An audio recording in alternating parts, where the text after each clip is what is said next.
Amazement filled him again as he asked Joan, "What is that?" Pointing to the map while shaking his head, he took a deep breath. "Sabaoth is able." The brothers paused and looked at each other. "Now he speaks," Joan jokingly said. "It's a map, man. Are you from the Stone Age?" Jonathan shakes his head. "Y'all ain't got no GPS weather system map. You never saw the walls. You dress like Tarzan meets Ninja, or some damn body. Y'all worship God. And those assholes in there think they are God. Damn! This world is coming to an end." Wanyenyekevu ignored Jonathan. Looking at Joan, he asked, "This map, how does it work?" Pointing to a small coin-looking object reflecting the image on the wall.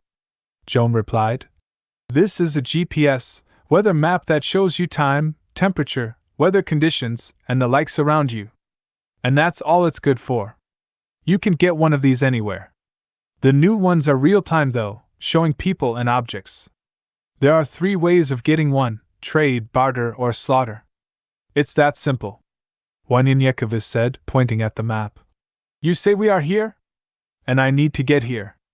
Can you show me a closer view of Arizona?" Wanyenyekevu asked. Joan said, "Sure." He took 2 hands and gestured his hand to make a larger square, and a larger map appeared and asked, "Where in Arizona?" Wanyenyekevu replied, "I believe it's the Sioux Reservation outside of Tucson." Jonathan looking closely. "Here." Studying the map, Wanyenyekevu said, "That will take many moons to reach there." "It is so." Their conversation became more interesting as they ate and got acquainted. Before they knew it, it was 7 p.m. Joan said, "If you are to go, you need to go right now. We Anakitas, as you call us, party and make mischief at night. Those guys are not looking for you around this time. May your Sabaoth, as you call him, be with you." Joan smiled as he continued, "You're pretty much a nice guy, but ignorant, but nice will get you killed in these here parts." Wanyenyekevu took out his blade and began sharpening it, saying, "Yes, I know, but my kindness is not weakness. Besides, those men were going to kill both of you as well.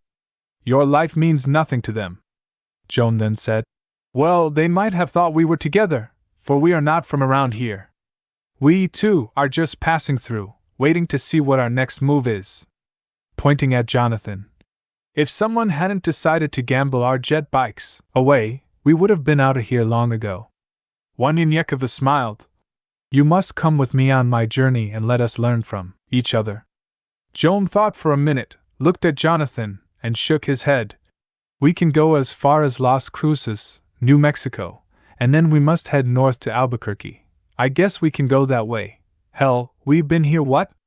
About 6 months or so, maybe it's time to move on to our next adventure." Jonathan rudely interrupted.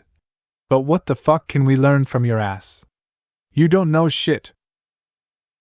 Wanyenyekevu placed 3 stars, 2 metal and 1 wooden, on the table. Jonathan picked up the wooden one and accidentally pricked his finger. "Damn, this bitch is sharp." Wanyenyekevu smiled. "Pick something in here and pick any star, and I will hit it." A smile was on Joan's face. He grabbed a coin out of his pocket and threw it up in the air. "That!" Wanyenyekevu grabbed one of the metal stars and said with a smile, "It is so." The coin came down on the table with the star dead in the middle. "Bullshit," Jonathan said, grabbing the star with the coin infused into it. "How in the fuck did you do that?" As he spoke, Wanyenyekevu grabbed the wooden star and threw it toward Jonathan. The sound of the wooded object whizzed past his left ear, making a whistling noise. Hearing the star hit the back of the wall behind him, he turned around to see a tarantula that had been split in half. Angry, shocked, amazed, and surprised at what he had seen and heard, Jonathan jumped up and started cursing and admiring Wanyenyekevu's skills simultaneously. "Man! What the fuck you think you're doing throwing that shit at me?" Wanyenyekevu peacefully said. "It was not at you, it was past you. Is that not poisonous?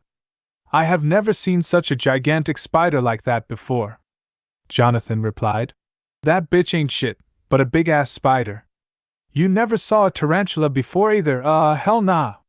As he started fussing at Wanyanyekevu, Jones saw the frustration on Wanyanyekevu's face. He interrupted Jonathan.